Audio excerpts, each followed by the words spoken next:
Nag-staycation kami sa isang hotel dito sa BGC na sulit na for the price kasi ang laki ng room. Tapos meron 3 swimming pool na talagang na-enjoy namin ni Gray Gray. Hindi pala pwede mag-early check-in dito kaya nag-decide na lang kami na mag-lunch na muna. Dito na lang kami sa restaurant nila kasi gutom na kami tapos ang init pa sa labas kung maghahanap pa kami ng ibang kainan. Ayun nga lang, medyo pricey yung food nila dito. Anyway, pagkatapos namin kumain, bumalik na kami sa reception area para makapag-check-in.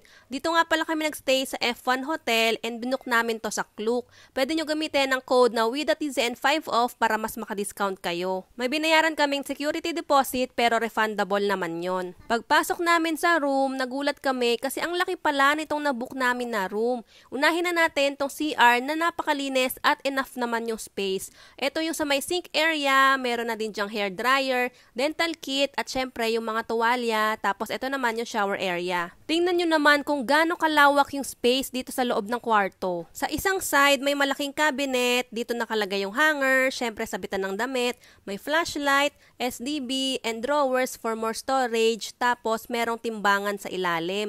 Meron ding fire extinguisher, sleepers, tapos sa kabilang side, merong 2 bathrobe, plancha, and yung ironing board. Sa tabi niyan, yung minibar, tapos sa baba naman yung ref. And ayan, meron lang lalagyanan ng mga maleta, then sa tabi niyan yung workstation, and dyan na rin nakalagay yung TV. Ito naman yung side na katapat ng cabinet, merong full-length mirror, center table, at sofa.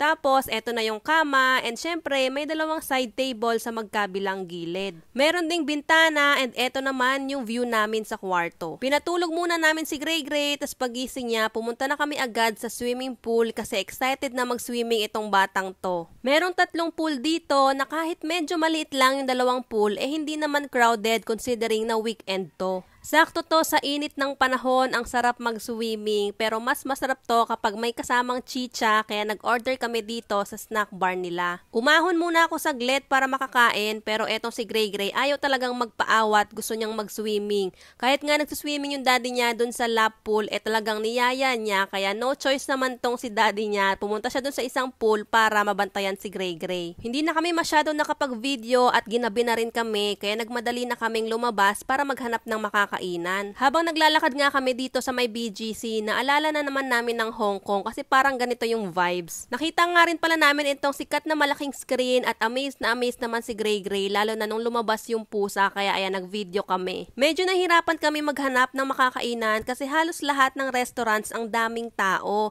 Hanggang sa napadpad kami dito sa Mango Tree na isa sa mga gusto naming kainan and sakto may available kaya pumasok na kami dyan. First time namin dito and ibang cuisine siya so hindi kami familiar kung ano o-orderin namin. Pero in fairness, masarap naman yung mga na-order namin. Medyo pricey nga lang. And gusto namin ulit makakain dito para matry naman yung ibang mga dish kasi mukhang ang daming masasarap na pagkain dito. After namin kumain, nag-ikot-ikot lang kami dito sa may parang bazaar para maghanap ng ice cream kasi napakainit kahit gabi na.